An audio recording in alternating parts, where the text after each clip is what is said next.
Добрый вечер, уважаемые телезрители. В прямом эфире информационная программа «Новости» в студии Тойор Пирзода.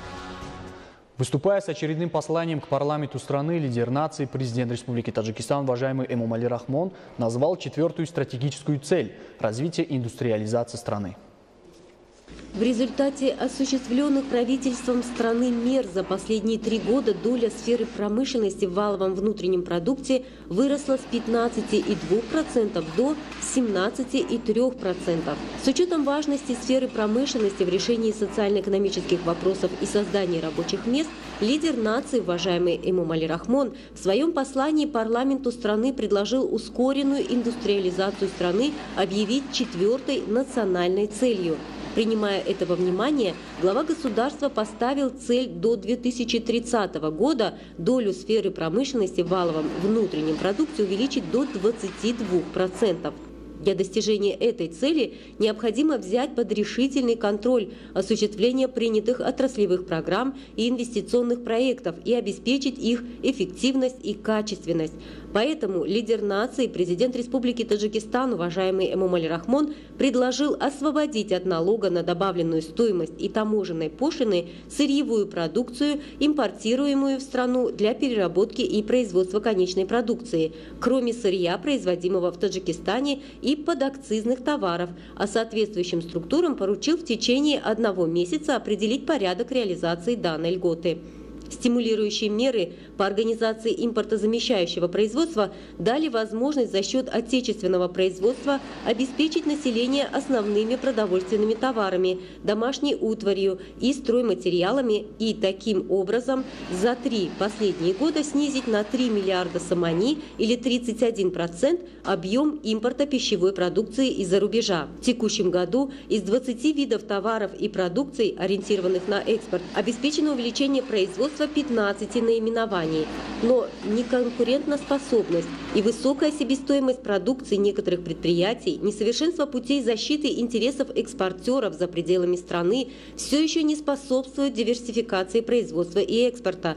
Поэтому правительству Таджикистана необходимо наладить выгодное сотрудничество с приграничными странами для расширения экспортных и транзитных возможностей страны, транзитных перевозок товаров и продукций и создания зеленых коридоров. В ходе очередного послания к парламенту страны лидер нации, президент Республики Таджикистан, уважаемый Эмомали Рахмон, также предложил объявить 300 дней реформ по поддержке предпринимательства и улучшения инвестиционного климата. По его словам, данная инициатива предложена с целью дальнейшего поддержания предпринимателей в стране, с целью повышения правовых, финансовых и экономических знаний предпринимателей, оказания помощи в разработке бизнес-проектов и поиску путей их реализации, в особенности для новообразованных субъектов предпринимательства, а также привлечение молодежи к предпринимательской деятельности, правительству Таджикистана необходимо принять конкретные меры для организации в городах и районах центров обслуживания для предпринимателей, которые одновременно будут выполнять задачи бизнес-инкубаторов,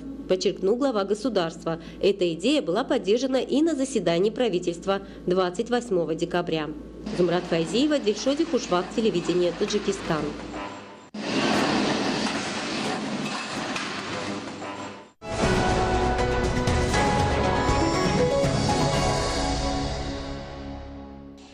Уважаемые телезрители, по многочисленным просьбам граждан нашей страны 25 января в 19:30 по всем теле- и радиоканалам будет транслироваться повтор записи послания президента Республики Таджикистан, лидера нации, уважаемого Эмомали Рахмона, Маджлиси Оли Республики Таджикистан.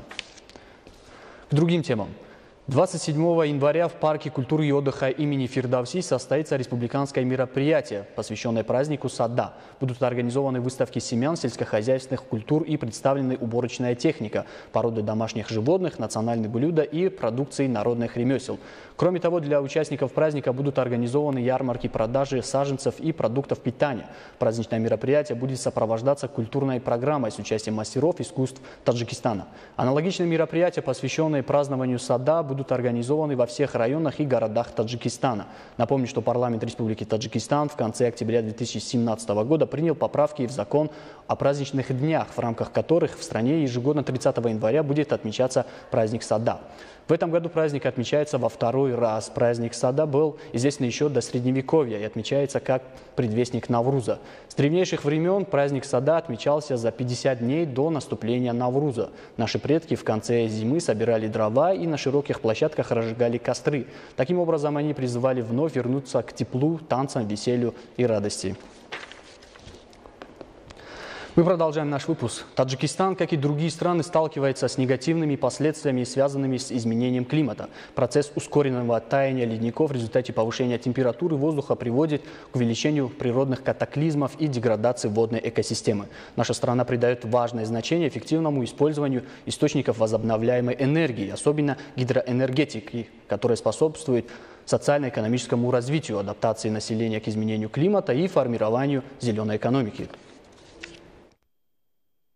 Изменение климата – это вызываемые деятельностью человека наблюдаемые и прогнозируемые долгосрочные изменения средних климатических показателей, а также изменчивость климата, включая такие аномалии, как засухи, сильные штормы и наводнения.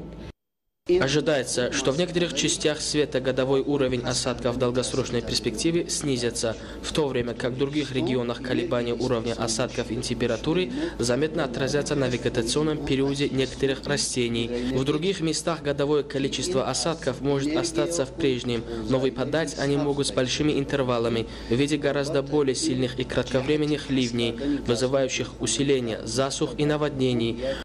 Потенциальные последствия изменения климата разнообразны и обширны, поэтому предупреждение этих последствий стало первоочередной темой в глобальной повестке дня для развития. Изменение климата связано с деятельностью человека. Использование нами таких видов топлива, как нефть, уголь, газ, а также вырубка лесов привело к значительному увеличению содержания в земной атмосфере углекислого газа, СО2, а также других парниковых газов. Эти парниковые газы создают эффект удержания тепла, не позволяя ему уходить в атмосферу. В связи с этим парниковый эффект – это естественное природное явление. Мы называем его неконтролируемым парниковым эффектом, являющимся одной из причин глобального потепления. Со времени промышленной революции, произошедшей в конце XVIII века, содержание СО2 в атмосфере в результате деятельности человека значительно возросло, и на сегодняшний день оно на таком уровне, который не отмечался по крайней мере на протяжении 800 тысяч лет.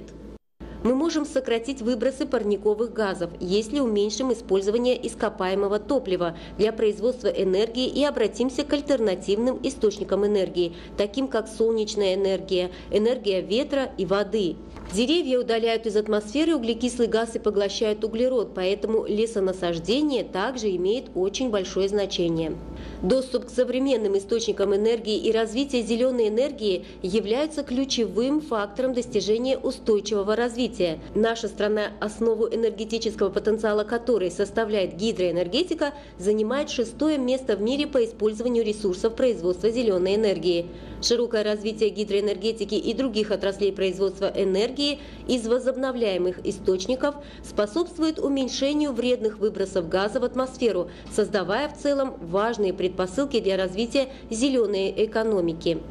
Климатические изменения приводят к ускоренному таянию ледников и полноводию рек, тем самым оказывая негативное воздействие на состояние таких основных отраслей национальной экономики, как гидроэнергетика, сельское хозяйство и промышленность. Имея в виду все это, в течение последних лет правительство страны уделяет постоянное внимание необходимости преодоления трудностей и вызовов, связанных с изменением климата. С трибун международных форумов призывает мировое сообщество к развитию сотрудничества в этой сфере. Зумрат Файзиева, Дильшоди Хушвак, телевидение, Таджикистан.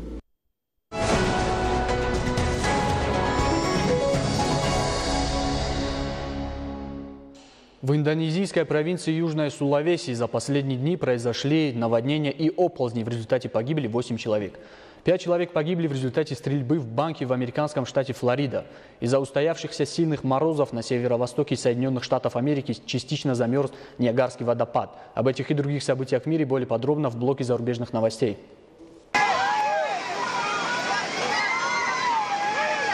В индонезийской провинции Южная Сулавеси за последние дни произошли наводнения и оползни. В результате погибли 8 человек. 4 числятся пропавшими без вести. Несколько тысяч местных жителей в экстренном порядке были эвакуированы. Помимо человеческих жертв, стихийные бедствия также привели к затоплению нескольких тысяч домов и более 10 тысяч гектаров сельскохозяйственных угодий. 5 человек погибли в результате стрельбы в банке в американском штате Флорида. Подозреваемый Зефин Ксавер забаррикадировался внутри здания, а позже сдался властям. В пригороде Нью-Дели обрушился жилой 4-этажный дом. На место происшествия прибыли спасательные команды, пожарные службы и представители национальной команды по ликвидации последствий стихийных бедствий. Предположительно, под завалами могут находиться 7 рабочих. Спасатели разбирают обломки бетона и железные решетки с места ЧП, пытаясь найти оказавшихся в ловушке людей. Уточняется, что инцидент произошел, когда велись работы по установке фонаря для 4-го этажа здания. Из-за устоявшихся сильных морозов на северо-востоке Соединенных Штатов частично замерз Ниагарский водопад. Как заявила одна из туристок, во время ее посещения этой природной достопримечательности солнце выглядывало лишь на 15 минут. Она подчеркнула, что на момент съемки фотографии температура воздуха не превышала 25 градусов по Цельсию. Причиной частичного замерзания водопада стали сильные морозы и снежный шторм на северо-востоке США.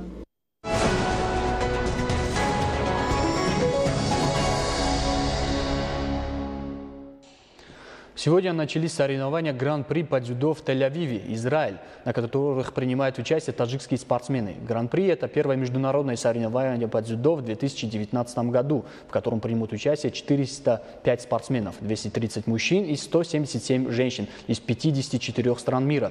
Республику Таджикистан представят 4 известных спортсмена – Бехрус Ходжадзуда, Хаюмидин Джаборов, оба в весе 73 килограммов, Акмал Муродов до 81 килограммов и Сайджалол Саидов до 100 килограммов. На этих соревнованиях спортсмены получат олимпийские очки. О готовности к Олимпийским играм и о популярности дзюдо в нашей стране смотрите следующий сюжет. 32-е летние Олимпийские игры пройдут с 24 июля по 9 августа 2020 года в Токио. Таджикские спортсмены активно готовятся к этим грандиозным играм. Только в 2017-2018 годах более 2500 таджикских спортсменов приняли участие в 300 крупных международных соревнованиях. Представители Таджикистана показывают отличные результаты в разных видах спорта, но самыми популярными среди молодежи нашей страны являются различные виды борьбы, в том числе дзюдо.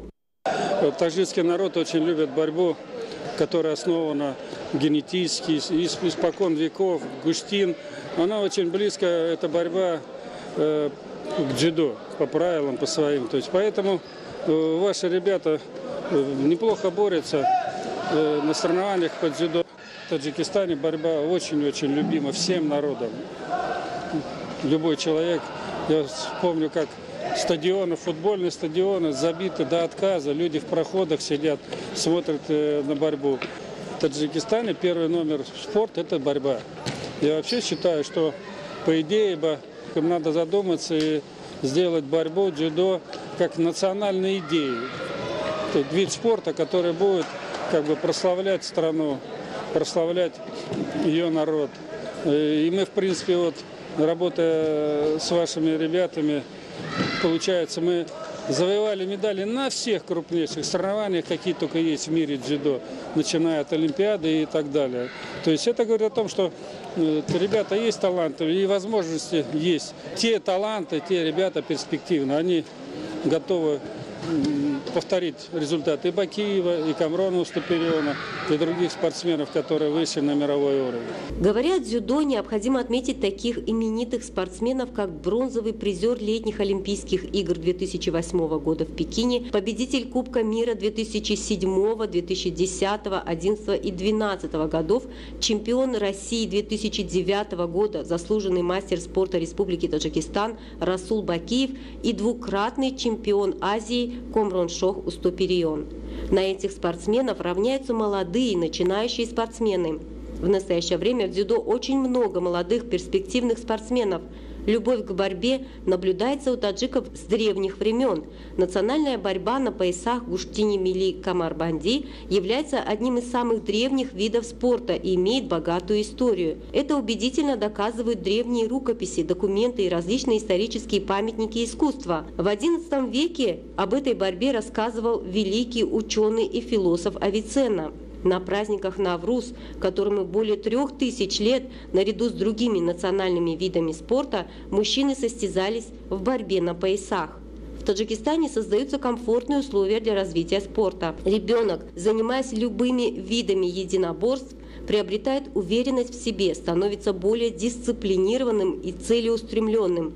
Занимаясь дзюдо или другими видами борьбы, ребенок, конечно, становится физически сильнее. Но самое главное, что он осознает, что самая важная составляющая победы – это сила духа. Зумрат Файзиева, Дильшоди Хушвак, телевидение Таджикистан.